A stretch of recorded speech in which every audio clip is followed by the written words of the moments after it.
Hey, folks, it's Dave back here, and coming on a little early tonight because I do have to get back to the rink tomorrow morning, so I won't be on late night tonight. Although I'll probably be wide awake tonight because I haven't had to get up in a little while.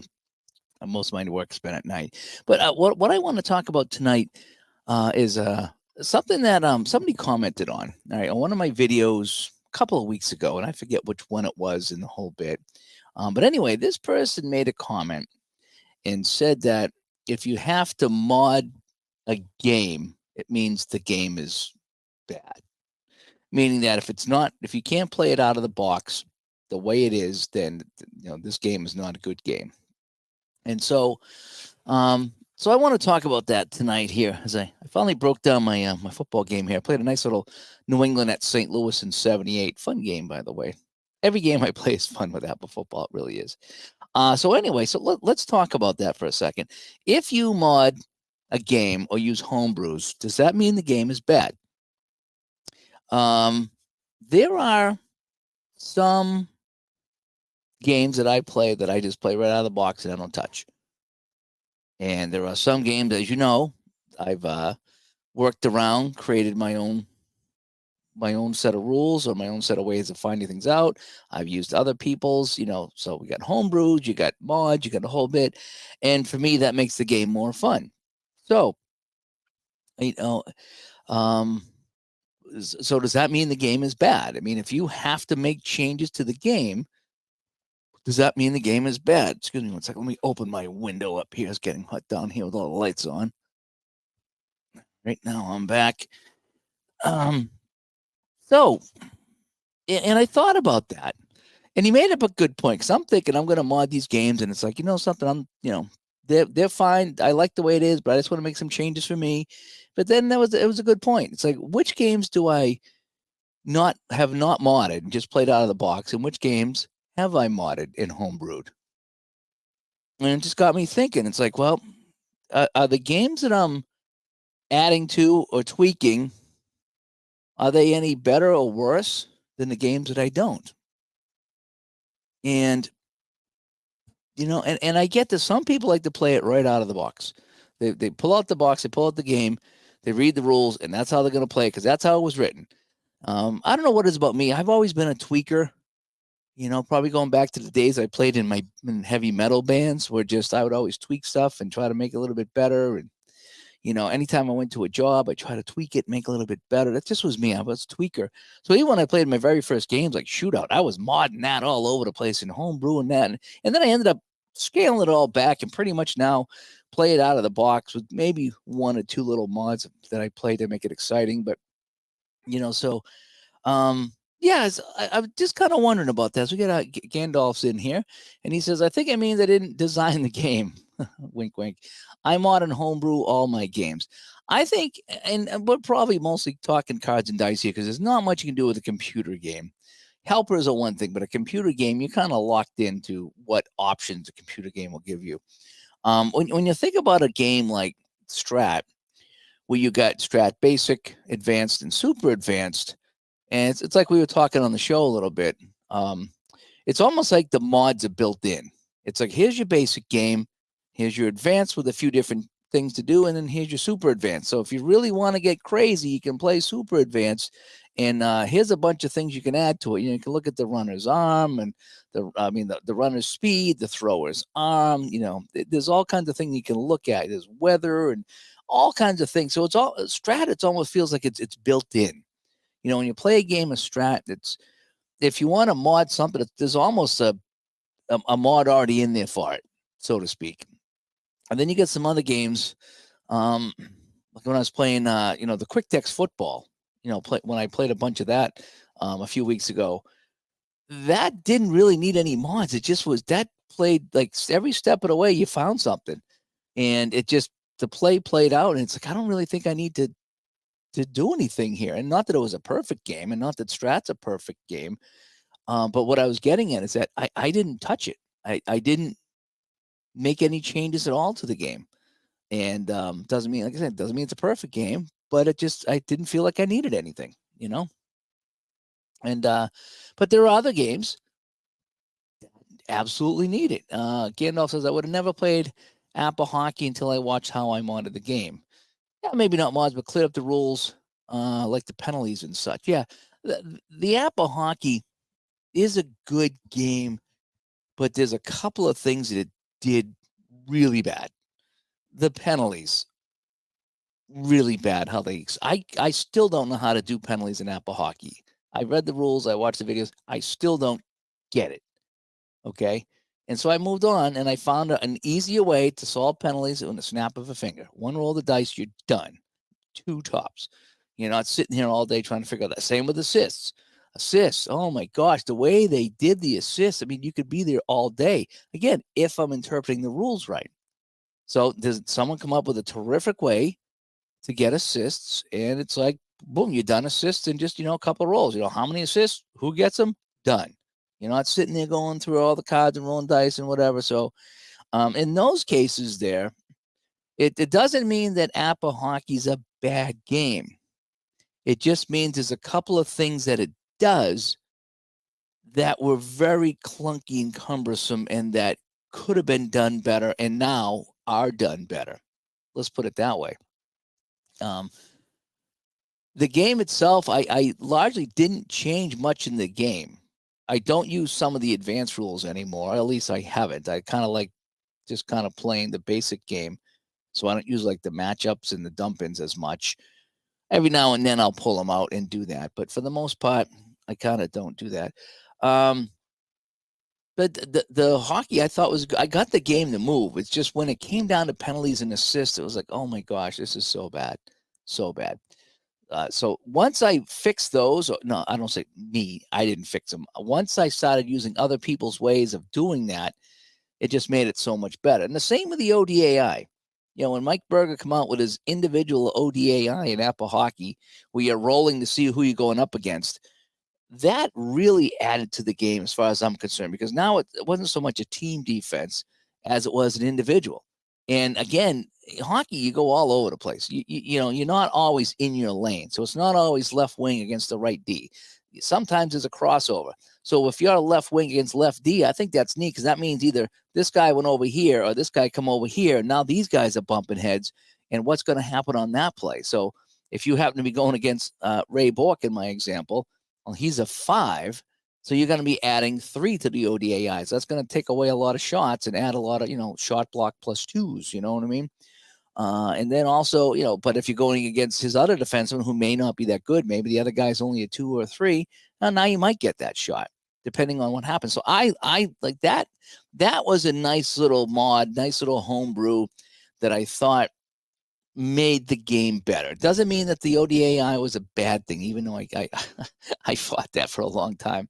But when you're playing this now, the way I play it with that individual ODAI, for me, it plays faster.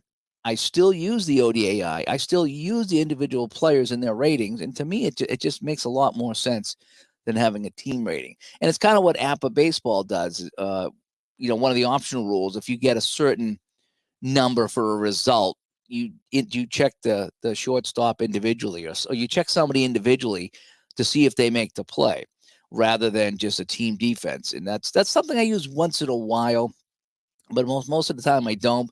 But it's there, and I like the option to use that. So all he kind of did was take that APPA baseball individual aspect of some of the roles and turn that into hockey, which I thought was really nice.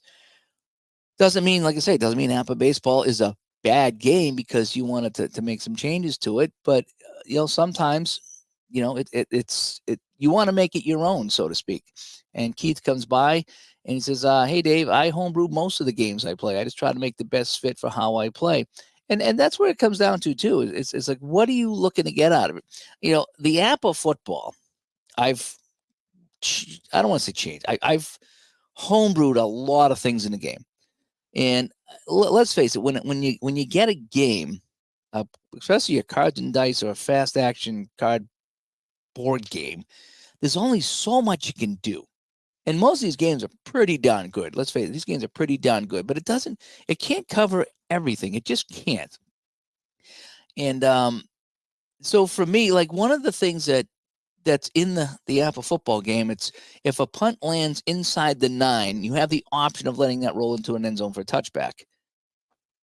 I happen not to like the automaticness of that, meaning that that ball is going to always bounce 8 yards into the end zone. So what I've done is what I do is if it's 8 or less and I want to let it bounce, I roll a 20-sided die. So the chances are it's going to go into the end zone, but there is a small chance that it's going to hit and die or hit and be downed, inside the 8 at some point. It's a smaller chance, but to me, that's fun. And that happened in the game I was playing here earlier today, where the guy punted it. It was going to come down at the 4, and I don't want to fair catch it at the 4, so I get out of the way and let it roll. And so I roll my 20-sided dice. I got a 13. I went into the end zone, and it's a touchback, But it wasn't automatic. There was a small chance that somebody could get down the field and down it. And we've seen that happen, many, many times in football. So for me, on something like that, it just adds one more level of realism to the game. You don't need to. The current rule was okay, but just that little tweak that just opens up so many more scenarios in the game. And so that's why I kind of go with that rule there. There's a couple other homebrew rules in the football game that I've either come up with myself or adopted from somebody else. And does it mean that APPA football is a bad game because I have to make all these changes? I don't think so. I think that I wanted to do this. I just myself playing the game. If that punt lands at the 7 or the 8 yard line, I'm going to give the receiving chance a small chance to down that. It's not a big chance, but it's a small chance, and that's going to add to my story. In fact, when I rolled that dice, it was on 1, and then at the last second it flipped to 13. So if it was on 1, it would have hit at the 4, and they would have downed it at the 3, and that would have been fantastic punt coverage, right? I think that adds to the game. That's just me. For me, that adds excitement to my game. Rolling to see if they get the first down adds excitement to my game because I can take a breath and they bring out the change. Did he get a good spot? Did he not get a good spot? I can picture the guys mulling around as they yank the chains out and one team's jumping up and down, if they get their way on the call. It's not in the game, but I've thrown that in there and it makes my game better for me. Is I guess the best way to put that. My game is better with some of these things I've added to it. Going to the Ogard 62 site, going to Greg's site, he's got so many things on there to choose from. And I went through and I was looking at all the different things that people have added to APPA football. Doesn't mean that APPA football needed any of them. It really didn't. But if you really want to, get down to the nitty gritty of it, like the timing mechanism in the last couple of minutes, like the last 2 or 3 minutes of the game. Again, and a short incomplete pass is not taking you 15 seconds. It's 5, 6, 7, 8 seconds. So that's what the new timing chart will say. If it's a incomplete pass, it's 5 or 6 seconds. And I'll use that at the end. Now it does add a lot of plays because it's supposed to be the average of plays, like 30 plays a quarter. So it's going to add a bunch of plays. So that's why it's a board game. So what I do is I use that the first, again, I don't do anything in the first or third quarter, but in the second and fourth quarter, when I get down to the last couple of minutes, time slows down. And so if it's a run and he gets out of bounds, it's 6 or 7 seconds instead of 15. And it just feels more like football. Okay, it just does. It feels like football when I do that rather than just check off 15 seconds because, I'm just trying to get in the amount of plays that I play. And you can do that. There's nothing wrong with that because it's, the average amount of plays, I think it was like 30 a quarter. And so you're going to do that, just to kind of get your numbers right. But it does feel more like football when I add some of the stuff that I found from Greg's site on there. Again, the punt rolling into the end zone is something I think there was something there for that. I forget what it was that people rolled, but I just rolled a 20. And I figured that, there's a pretty good chance if it hits at the 5, there's a, what is that, 75% chance it will roll into the end zone. So, but it just got me thinking that one comment got me thinking, if you start modding a game, doesn't mean the game is bad. Makes you think, because why didn't they think of this? That's the first. Why didn't they think about the punt hitting at the 8 and coming up with a rule for that?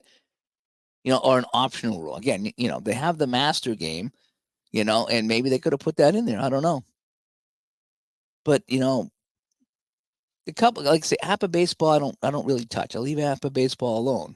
And again, does that mean it's a perfect game? Does that mean it's better than something else? No, it doesn't. Now a game like Payoff Pitch, which is kind of neat, is they have some optional ways of doing things. So the need to homebrew, if you got a game and like this is the rules and you're done with it, then yeah, sometimes you'll need to homebrew or mod it. But when you have a game that gives you a couple different ways of doing things, it almost eliminates the need to mod or to tweak or to homebrew. For example, in Payoff Pitch, there's a couple different ways you can determine if the base running results, I guess is the best way to put it. So the guy gets a hit, this guy's on base, you can just flip the fast action card and be done with it, or you can just kind of, if it's a single, it's a single and that's that. If it's a double, he gets 2 bases and that's that. Or what I use, and this is just my choice, is that one of the optional rules in Payoff Pitch is that if it's from the wheelhouse or patient, it's better for the batter's team. It's better for the runners. So the chances are better of them getting the extra base. And sometimes it's automatic and sometimes it's not.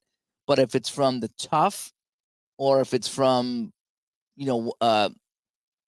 one of the other things, I don't know if it's in play or what it is, but if it's better for the pitcher, then it's harder for the runners to go. So what that does with me is if I get a hit off of tough, it's going to be one of those hits where it's going to go right to the fielder, and the chance of getting the extra base is going to be real slim. It's going to be harder.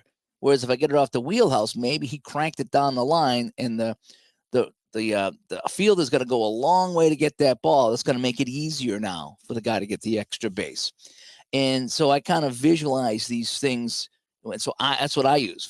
I use that optional rule for the base runner advancement in Payoff Pitch. I like it. And I still use the fast action cards for some things. So I've kind of come up with my own way of doing it, all within the Payoff Pitch rules. So it's not like I've modded or homebrewed anything, but I use a little bit of this and a little bit of that and a little bit of this, depending on the situation, depending on the pitch. Do I flip the fast action card?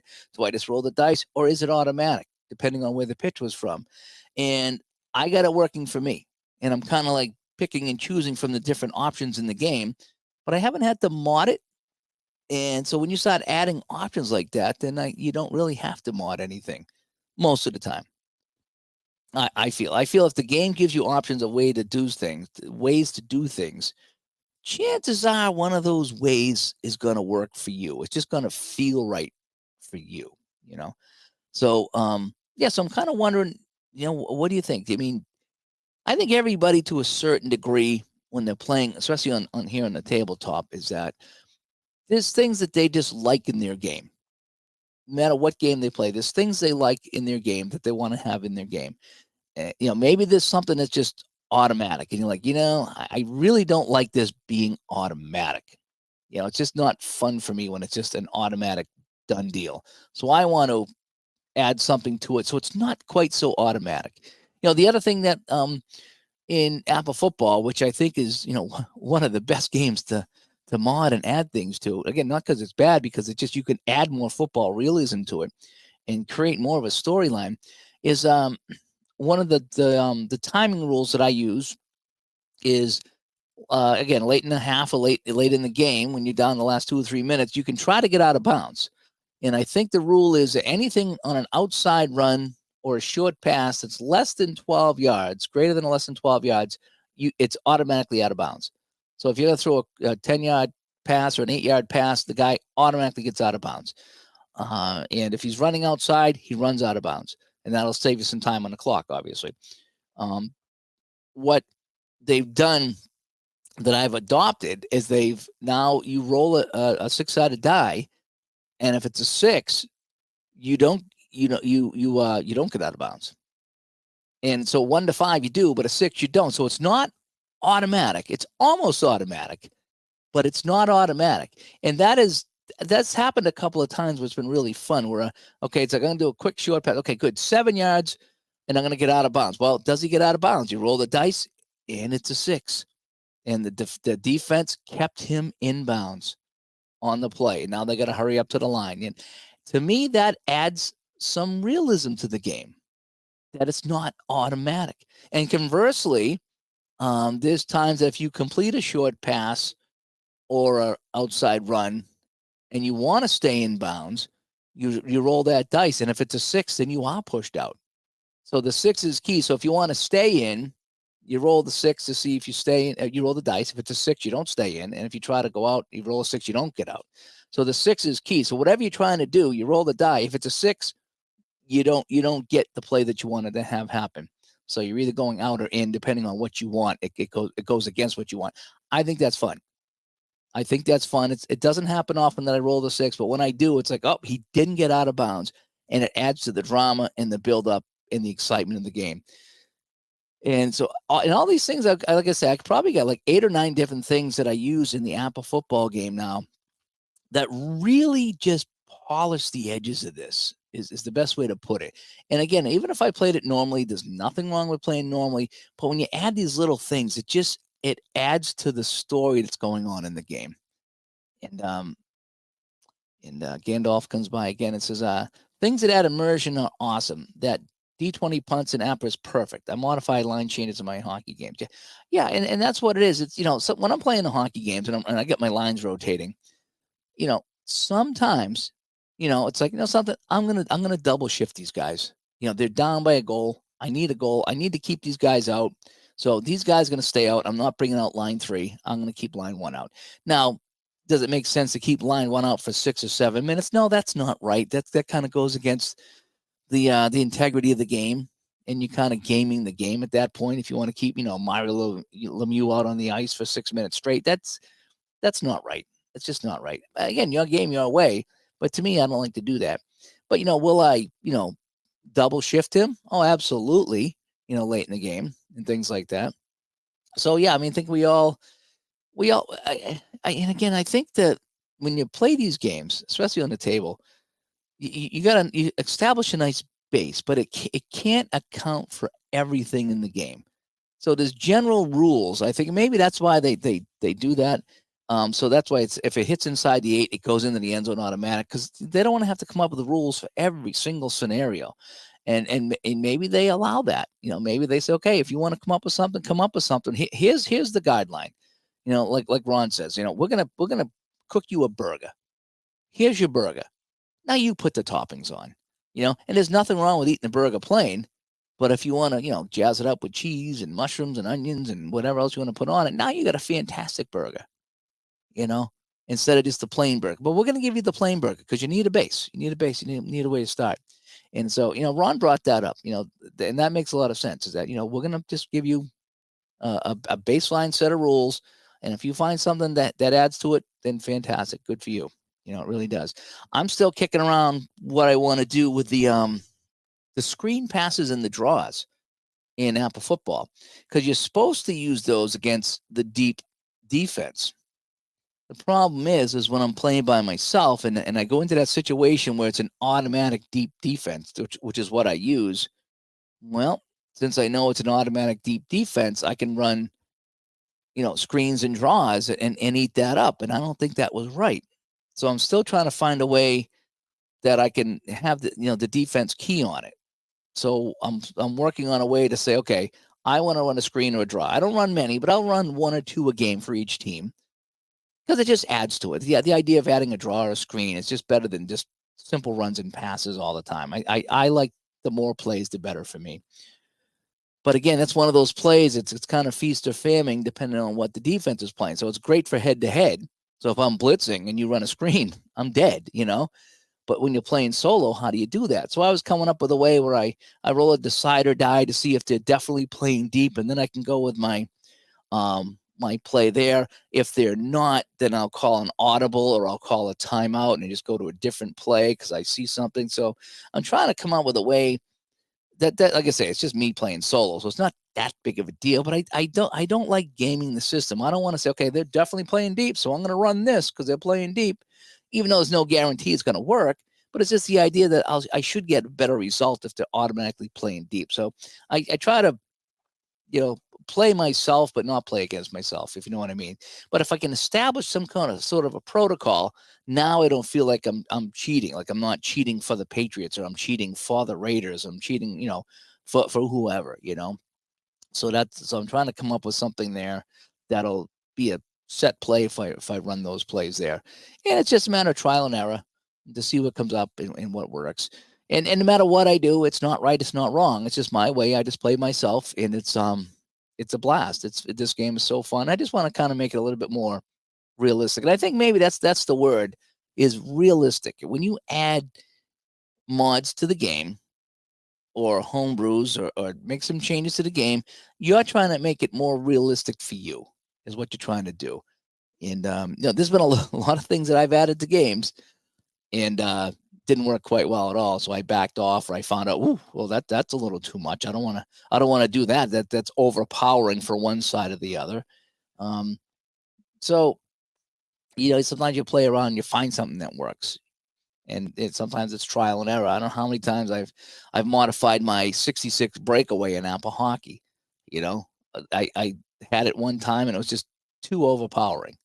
It just was leading to too many goals. And so then I tried something else, and it's like, it didn't really feel like a breakaway. So I keep playing around with my 66 in APPA Hockey to figure out, what am I going to do if the left wing rolls a 66?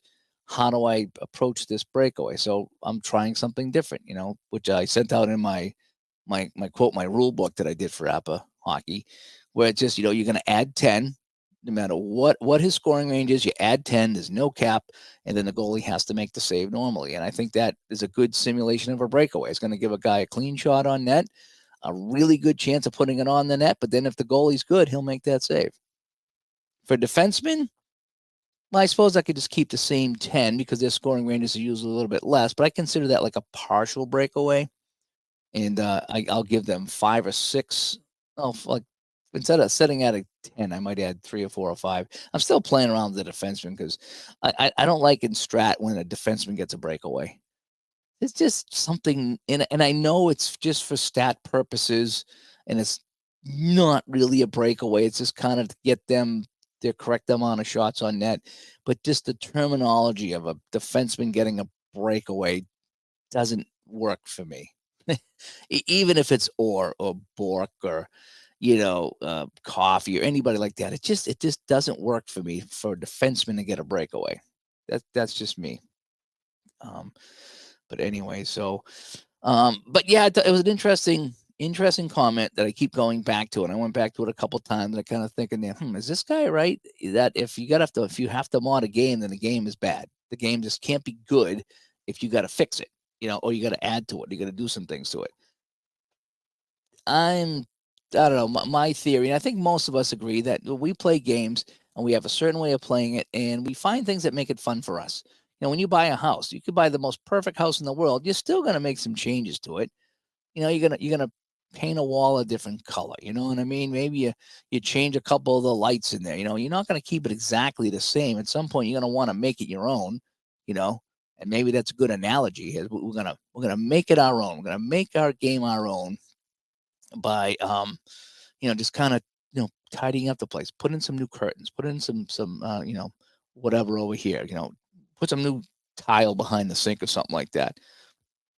That's kind of what we're doing here.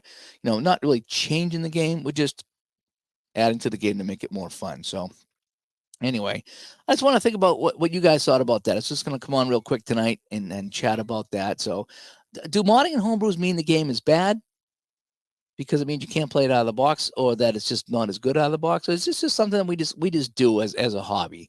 We just find that it's fun to add to our games, to make it a little bit more in depth, to make it more real, to make things feel like it's a real game instead of a board game. So anyway, interested in your thoughts. I'm going to jump out here. Again, I have to work early in the morning tomorrow, but yeah, let me know what you think. I'm Dave from Studio B, talking about modding and homebrews. Bye-bye.